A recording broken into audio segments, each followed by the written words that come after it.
Hi guys. Today's been kind of a busy day. Doing a lot of different things. Mark was working on a trailer, and some of the adjustments that he made when we harvested the barley. Dima was out using the weed eater, clearing the weeds between, well, where we harvested the garlic and the onions, between the squash. And so once that's done and cleaned up, then that's just okay. We use the tractor and go through there and kind of plow it up a little bit, so we have good path going to the squash. It's easy for the wheelbarrow. Yura was cleaning some more onions from the harvest, cutting off the tops, taking off the outer layers just to make sure that there's no mold or anything inside. And I was doing a lot of different work here in the house, laundry, that kind of stuff.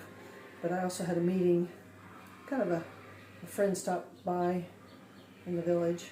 She and I are going to do a little painting project together. But she brought these plums from off of her tree. She's been kind of out of the country with her daughters, came back for the summer to check on her house and all that, and September she'll be leaving to go back out of the country. I think she's probably teaching English to Ukrainian student refugees that are there. But anyway, so I decided to make plum jam. I might get a little bit of out of this for like a plum coffee cake or something. I gotta be careful talking to you that I don't put the seed in there and the fruit here. You can hear the pigs in the background. It is feeding time, and Dima has touched a couple of buckets, and that has caused them to go off. Oops, that went on the floor. One of our pigs, Bashful, she's a loud one. Even when you pet her, and she's happy, she's kind of screeching. Yeah, so anyway, let's see what else was going on. We were going to do some work after lunch, but even though the internet weather site said we might get a little bit of drizzle, and that's about it. Well, we got a deluge. We could hear the thunder from far off, and we're able to get our onions and garlic on the drying rack closed up, and then it just started pouring and poured and poured. Mark and I went out there to work a little bit under the pavilion on another project I've got going on. I needed his help, but it was kind of lightly raining in. But it seems like the rain's pretty much let up, although there's a lot of dark clouds. So sometimes the weather here can really change quickly, and with the farming, we kind of pay attention to the weather reports. Sometimes they can be very accurate, sometimes they're not accurate at all. So he's probably in the barn feeding one pig, and the other pigs are seeing it and kind of screaming, saying, "Where's my dinner?" So these plums are pretty good. I think I'm going to get a good, this seed just doesn't want to come out, a good jam, maybe the coffee cake. Yep. They're actually pretty easy to work with. This was kind of full, but you just kind of go around them like you would an avocado, and sometimes you twist them, and then if you just pinch them, and the seed comes out. Sometimes, I don't know if the seed has had a problem, but there's kind of a little bit of, I don't know, I wouldn't say it's rot, but just breaking down of the plum. And since I'm going to be conserving these, I definitely don't want that. I'm gonna boil it 3 times this evening, probably tomorrow morning, and then again in the evening. And as it thickens up, then I'll go ahead and conserve it. But these small ones are kind of almost a little underripe, and some of the seeds don't want to come out. Anyway, this is pretty easy. You just kind of round them like that, twist them, and then you pinch them and it kind of pushes out the seed. Just a lot of hand work.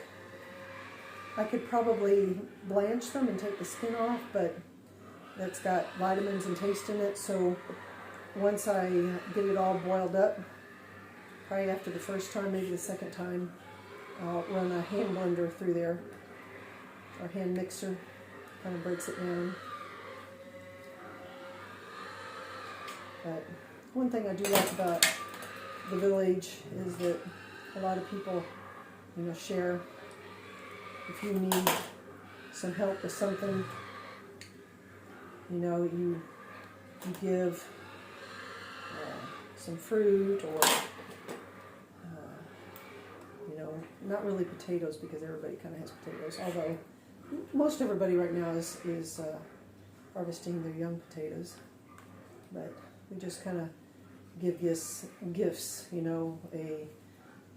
thing of honey, or some flower seeds, or just that kind of stuff. One year when we had a super onion harvest, we gave bags of onions to a lot of people that we cooperate with here in the village on different things. Of course, we also tithe, so we try and take 10% of our harvest in to the church members. We have some that don't have very big salaries, so we kind of help them out. And I had planned to take cucumbers last Sunday, but I forgot, and so I ended up making the pickles. But we've already got more coming in, so I'll probably take them this Sunday.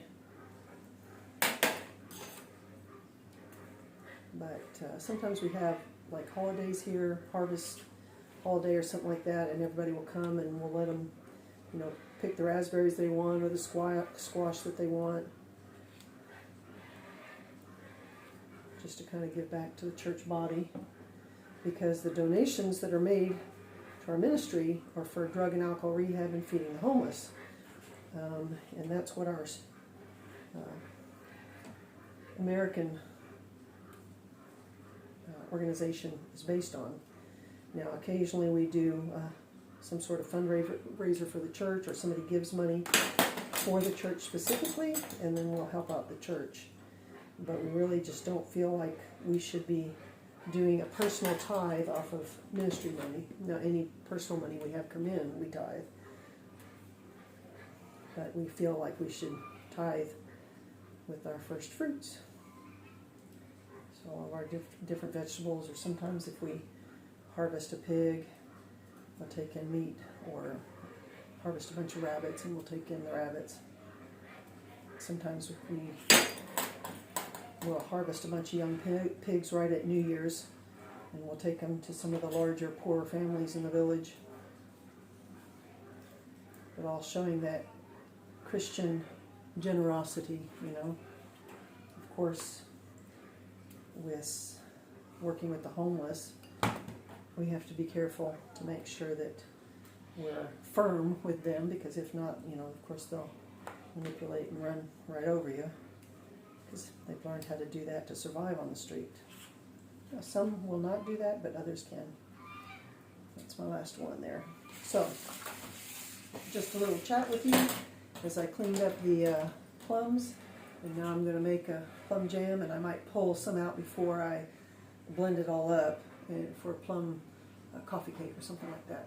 But anyway, just to give you an idea of what's going on today.